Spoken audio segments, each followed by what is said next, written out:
Your applause. Hello, colleagues. So, today my presentation will be an attempt to make a technical, presentation failed because it still turned out to be a motivational speech. So today I will be speaking about how we use and you could use code generation from proto3 declaration. So to start with, about myself, I'm Golang evangelist. I work in Yadro, in the operating system development, in the common platform group.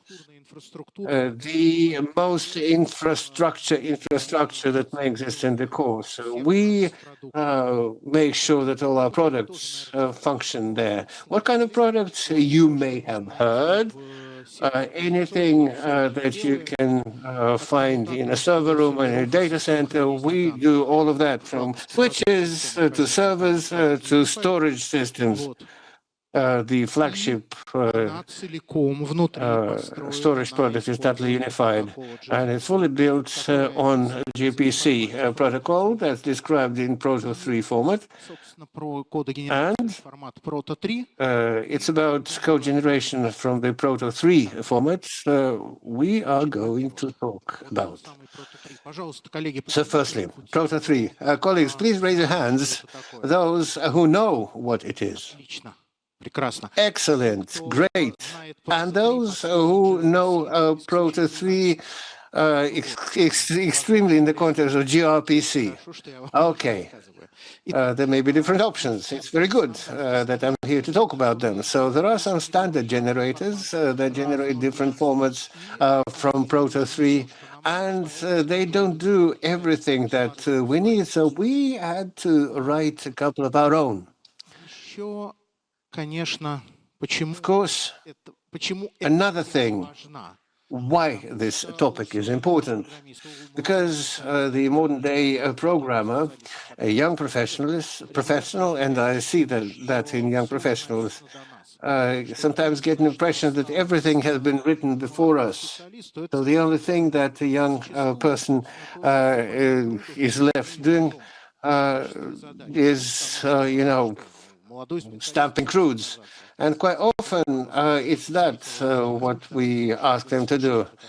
Why? Because it's me who can say, let's find a student who would write simple crude. But it's quite a tedious task. Not too bad one or two times, but then you get bored. So what I'm going to talk about today is different. It's about infrastructure tasks. Infrastructure tasks are different every time. You never solve it the same way. And second time, they're much more amusing than simple things described in proto3, the described protocols. So I'll try to do without reading manuals aloud here today. Therefore, the final part of the presentation will be a little bit crumpled, but let's try and figure out. Now about the importance and the relevance of the task. We're in the common Yadro platform. We have about 10 different plugins. I counted them going through our configuration files. I can go through all of them. I was planning to go through all of them one by one, explaining why we need them, but I'm not going to do that for now. You can ask me later if you're interested. So what's important? There's a standard doc plugin that generates from proto3 documentation in the Markdown format. Why it's important? Is it important? Because we use proto3 as the main tool to make sure that information is exchanged between contiguous systems. Why do we use proto3? Because we want to formalize our communication with neighboring systems. Why is it so important? And I have a point of contact with the previous presentation, because we need to keep the spread of complexity under control. So in order that our colleagues from the neighboring department should not be scared, we always need to provide information in a consistent way, so that they, having looked at the documents that they get from us, could immediately say what is where in these documents. So this part is about the external interface, this part is about transport formats, this part is about output parameters, validators. So proto3 is a certain hypertext format. There are links, imports, and when you read proto3, you quite often have to look into the neighboring files and the library files. There are clear links there. But these links and references are not automated. So you don't have an extension for a browser, you don't have an extension for a website that could show Proto3 in such a way that you could use these links. So therefore, we use the doc plugin that generates markdown with links. And as a result, our Proto3, without any external changes, turns out to be presented as a navigation convenient tool. It's one of the most useful plugins that we wrote. Why we felt a need to rewrite it, because for some other protocols we needed markdown templates a little bit different, and in order to add markdown we had to get into the source code of doc generation, and it's written they're written in Go, so it was an easy job. We managed to do that successfully. And the next plugin that we needed to rewrite, it wasn't written in Go. It was Python gRPC. It's a plugin generating gRPC structures and methods for Python. Why we needed that? Because all our tasks are written in Python, that happened historically. Why standard generators don't generate this part, the gRPC services? I don't know, but nevertheless it is so. And we were forced to use the plugin that had been written in C++. Then it turned out that this plugin was moving forward too fast, and as a result, we were failing to generate code for our old-fashioned Python. It just wouldn't translate in the new Python, in the old Python, I mean, the new code. So we were forced to write it ourselves. And based on this it's based on this plugin that I will be leading today's conversation, how it's all done, why, and where. And gRPC mock. Unfortunately, we didn't have the time to release it into open source. For us, it's quite a long process related to legal processes and with security. So it's something that we wrote completely from scratch without rewriting anything. We wrote a service that if you have the required files in a certain place, would give you them.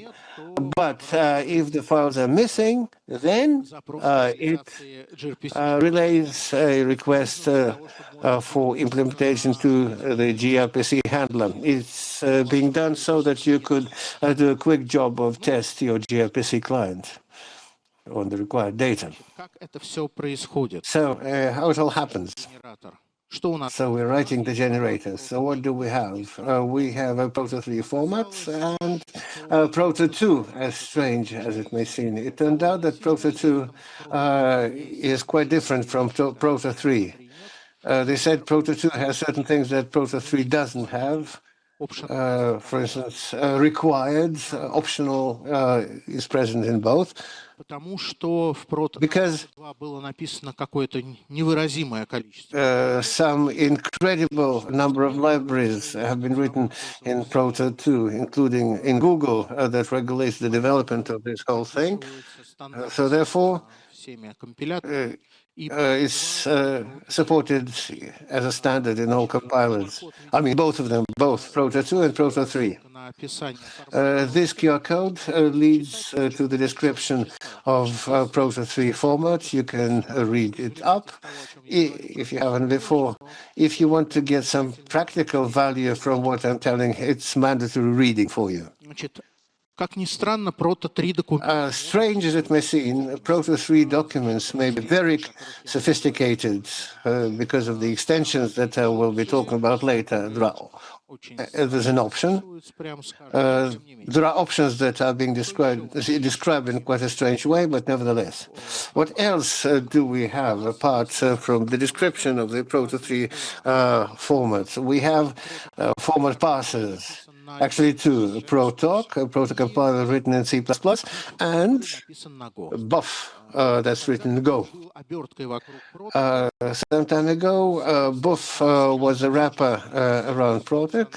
Now it's not so. They've rewritten the entire functionality in Go. That is convenient if you want to take a look at what's happening with what you return from the generator, from the generator plugin. It's convenient to take a look at the source code, and C++ code is not, a nice thing to look at least the way it's implemented in Protoc. There's another tool that's gaining popularity, CLI, a command line interface, but it went along the way of early buff. It's not a parser of the proto3 format, but it's a wrapper against around protoc. Those who use protoc know that it's very difficult to call it correctly. There are no tools that allow you to put the library files the right way. So the wrapper around protoc is written in shell, in make, or Go, or some other language. And it's mandatory for those people who use proto3-based code generation in their professional activity broadly. So now we move to the nuts and bolts. Perhaps a transition slide would be welcome, but I don't have it. So how it looks, I'll be using words to explain that.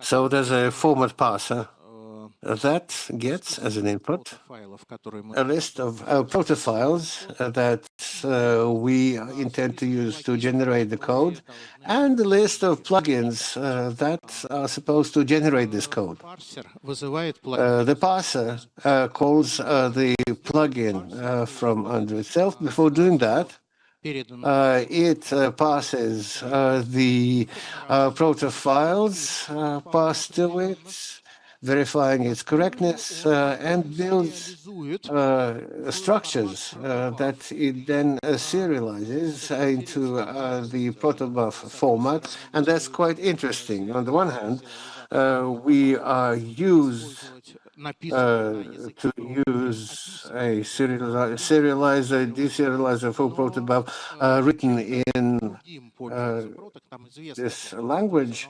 But Protoc uses something different. But we remember that some predefined structure which has been serialized in protobuf. And so after calling a plugin for standard input, std_in, we pass this binary data, resulting in the serialization into protobuf. Why am I dwelling on that in such detail? Because it came up as an unpleasant surprise to me some time ago, because for protobuf there were no schemas that one needs to figure out what to do to serialize them. So it was quite a difficult story. That was happening in 2018 when buff was just a wrapper around Protoc.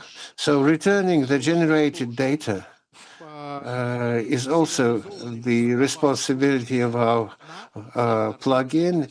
in a serial protobuf structure to the standard output, std out, and no other relations between the compiler protocol buff and the plugin are not supposed to happen, to exist. Now, once we are writing the generator, we need to select language. For me, there's no selection because I'm a Go evangelist. I write everything in Go, even those things that one might not need to write in Go. Maybe it would be better to write them in Bash, but nevertheless, that's what I do. Because Go is a compilable, portable, and simple, as in readable language. For this, we have modern gRPC tooling, for which part of the tooling only develops in Go. For instance, Common Expression Language is being developed just in Go, and for other languages, there are only bindings to these libraries. So this is the way it is. So we choose Go as the implementation language. So, of course, we're not going to write everything from scratch, so we'll take different libraries. The most important library to write the code generation from Proto plugin, it's a photo kit. The link is on the screen. The QR code is leading you there, but there's a bit of a problem there. It's quite outdated. So we needed to update it to the modern versions of protobuf libraries. So this link takes you to the updated version. Unfortunately, the author of the original protokit doesn't even want to accept a pull request that has been sent to them. So most likely than not, we'll need to create our own fork of our protokit to change the settings inside, the imports inside, so that the replace to Go mod should not be required. But so far, it is. Replacing Go mod is really a bad thing because if you don't have it, then substituting through Go install is not going to happen. So as a result, we're getting the code generation consisting of the main file and some libraries in the internal folder. At least this is the way it looks in my case. The link on the screen leads you to this project in the Python gRPC generator. And had we had more time, I would offer you opening it up and take a walk through the resources there. But unfortunately, we're not here in a master class, but it's just a conference presentation, so we'll have to move on. So this all of the main file that you saw in the previous slide. It consists of 15 lines of code, of which 7 are imports, and what we basically want to do. There's no pointer. We want to call the run plugin method from the protokit, from the library that we've connected. We want to pass the instance of our generator to it, and so those std ins and std out, that will be used for the communication of the compiler with our plugin. So it's too dense. I'm sorry, too busy. But I mean, it's your own fault if you're sitting too far away from the screen. This is our generator. So the generator is a bit larger. So there are less than 100 code lines there. But nevertheless, what's happening there? So doing once, we pass the parameters, and I'll talk about that a little bit, some more details. We form the structures that will be passed to our generator, and we call, what do we call? We call the population of the templates. This is the motivational part of my story. Everything that we need to do is that from the data that we have received to make some text which would be considered as a program, as a software. And it's best to take template text and from the template make the software text and convert it into the compilator is the best. So you can do that through std3. I've tried this approach, but I realized that there is no grace in this approach. So all our generation is using template text. Why it's about motivation? Because look how simple it is. We write the text which we are going to use, the text which we would like to generate, as a template. In template, there are different means of generation. There are some conditional operators. So if we are to familiarize ourselves with a template, we can describe what we need in the same manner as at PHP. PHP is, and there is also Python, Ninja. They're quite well, but our template is also good and it can be used. The template on the screen generates the same text, which is generated by C++, Python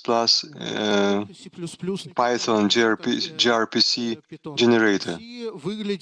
And Python gRPC generator looks like a series of sprints. When we have quite a long by 400 lines C file, we're using different ifs and loops. We make one long line which would lead to the resulting code. Why it's bad? Why it's worse than the template? Because in template, although it has all this syntaxes waste in double brackets, the text which we like to generate, we can learn this. I've used the well-known proto file. I've generated a Python file using C++ generator, and then I started to convert C++ generator text into a template. Some lines I had to remove, some structures had to be inserted, but it's simple. Colleagues, please raise your hands, those that think themselves genome. No one. Then my presentation is not for you. It should be different. I didn't know. Okay, doesn't matter. At the end, there will be a motivational part, and it's about why it's important, why it's simple to write your own generator. So what you need to do is to write your own template. Separately, some technical stuff. From the compiler, you may give parameters to the plugin, and it would be logical if the parameters would be sent like parameters in a command line. We can cause the process by parameters in the command line, but the parameters in the plugin from the profiler it comes as a field in a prototype structure formed by the compilator. There are proto3 files that have been parsed, and there are the files that we have specified in the config of the compiler. So to write the parameter breakdown from the line into structure, I don't want to do that. I'm lazy for that. So that's why I've done this. It's small on your screen, but using a lag package, I formed a number of parameters that we expect. And using standard lag package, I have parsed them. They come in all in one line, comma separated. So I am splitting this line by commas. It's not ideally correct approach, but I decided not to send too complex parameters to this plugin, so that compilers have glued this together after the comma can be separated using standard parser. So you would have to do something with this because there is no other way. It's technoporno, and even the temporal surroundings of compiler has to be purged, has to be cleansed before launching. So we are launching our plugin. It's shown at the bottom, technoporno. Somehow the compiler, when it calls the plugin, adds a preface, proto minus n minus, and then there is the name shown in the config, and a buf or buff behaves in the same way. The binary has to be called proto minus gn minus Python minus gRPC, although it shows here short name. I cannot tell you why it's so. I have mixed my, there it is, wonderful. How the parameters are sent for the plugins. Parameters are sent, this is in BAF, in Proto3 it's different. The elements that are shown in the opt massive of this IML document, they would be inserted into protobuf structure using the applicable field and using the commas. So bufgen or buffgen, I decided not to use a command line for protoc because we're using buff. I haven't looked at protoc for some time. And buff generate is to call to send the config file, and then everything happens. What happens? I'm not going to show you what happens exactly because it is just a Python code, like a slide from a police academy that we need to watch for a couple of minutes. Here I could have ended. However, look on the screen in small letters. There is a name of one of our proto files, heading of our protofile files, gRPC callings outside because it's small font already, and there are several options here. Options, they have particular structure. So motivation part is you won't mistake if this option of gRPC gateway, proto open Apiva to Swagger, the compiler wants to keep this structure, and we discussed why it's important with your colleagues. These options, they are described somewhere, and there is a generator that understands them. In this case, it's open Apiva, open AAP API v2, and that is required in order to talk with gRPC gateway, and gRPC gateway generates some number of code to talk to external users. There is a Swagger generator.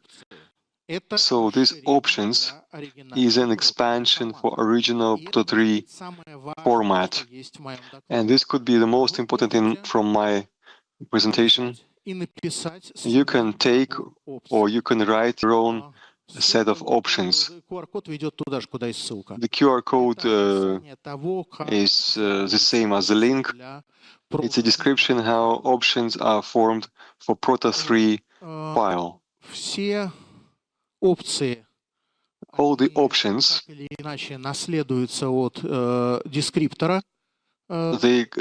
are inherited from a descriptor, which was given to us by Google. And there are ways to describe custom options. I'm not going to read this. So we've written the generator.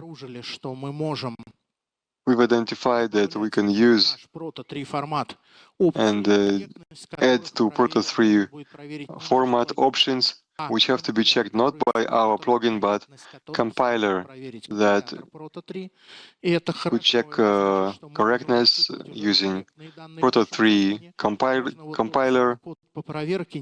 So you don't have to write the testing code to check it. So for me, this was a shock that this quite dumb system is not dumb. It's not dumb, but it's a framework to create languages to describe protocols. And using option, we can do a lot. If we have a plugin being developed from the default value from this option, can make a generator of structures filled by default values that are as they are specified in proto3, because you know the structure, it's described in the message, you know what will be the values in the fields if you create them using this method. And most importantly, it's it's known by your colleagues, and it's the framework for communication with your partners. So this is going to work only if you want, if you don't only describe these options in the correct way for the proto-compiler to understand and parse it, but it's going to work if you will write the generator which will consider these options. So the outcomes, first of all, to write our own generator from proto3 format is easy. If you have an objective to make a generator, in proto3 files, we describe config files for our services. Why do we do this? In order to show the validators, because in proto3, using those options for the plugin of validation, you can specify the sufficient number of values, which in validation for many situations you don't have to write it. There could be min-max for the figure fields, for the number fields, and this optional field cannot be present in a message if there is one more or the other is absent. So there are a lot of useful things there, important things. So if you have this objective, you can solve it. You can solve this task, even if you are a middle or upper junior. You can do this. And it's useful. So you need to formalize your communication with your colleagues and partners. I'm working for 2 years in a company, and I was surprised how important it is the task to explain to your colleagues what you are doing and what you are thinking. For your colleagues to understand your train of thought, using your footprints can restore it like a Plato's cave. Однозначность высказывания. Мы можем с помощью proto3 вполне Using proto3, we can be clear, crystal clear, and никогда у нас документация, которую мы отдаем наружу, а наружу мы отдаем the documentation which we give into proto3 or MD generated from this, it is always complies with what we do, is what we execute, and that is quite important. When we write a new code and the colleagues have downloaded this, and documentation they haven't downloaded, and trying to use our code in a different way, sending different number values that are not applicable. So it's quite a frequent problem. And there are limitations if all our talk to colleagues is about giving proto3 files, then it's quite a rigid structure, but it's quite convenient. And most important, it's fun. It's fun to create tools for the programmers. Perhaps there are software specialists that are writing those codes, but for me it's cool to write the tools for my colleagues, for programmers. It takes me one evening, and then colleagues can use it further. And for the juniors, it could be a journey from the CRUDO writers into infrastructure team. In infrastructure team, the pay is worse, but the tasks are more interesting because they're always different. Okay, let me finish my technical motivational presentation. Thank you. Are there any questions? Напоминаю, чтобы задавать вопросы, вам необходимо подойти к стойкам с микрофонами. И обязательно Please come up front to ask a question, come to the microphone. Please use QR code, assess the presentations. It's important for the speakers and program committee. Between those that are going to fill the questionnaires, books will be given. As a partially junior, I work in a data center, in infrastructures, in high load, and I work at monitoring and mostly with engineering devices that work using industrial protocols. And as a DevOps, some look at proto3 only as gRPC. Have you had experience, and do you perceive proto3 as a description of contracts between the installed devices on a low level? It's a good question. Look, if we are not to go too deep, then proto3 is a serializer of protobuf, and protobuf serializer is not the best one. It's better than JSON for many applications, but Thrift, which is somehow lost its popularity, it's much better as to the speed and compactness of data. Если бы я вот So if I would протоколах вел речь, то я бы talking about пытался избавиться inputted protocols, У нас тоже I would система, да, но remove protobuf. они достаточно мощны, чтобы We also have systems to раз, два. Сами мы include or install. как источник We are using proto3 as a source for generator of Swagger, модули, которые spikes, nuts, spikes. через NATS.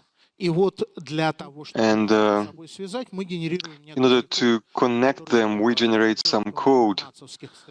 It's like a coverage of NATSIC streams.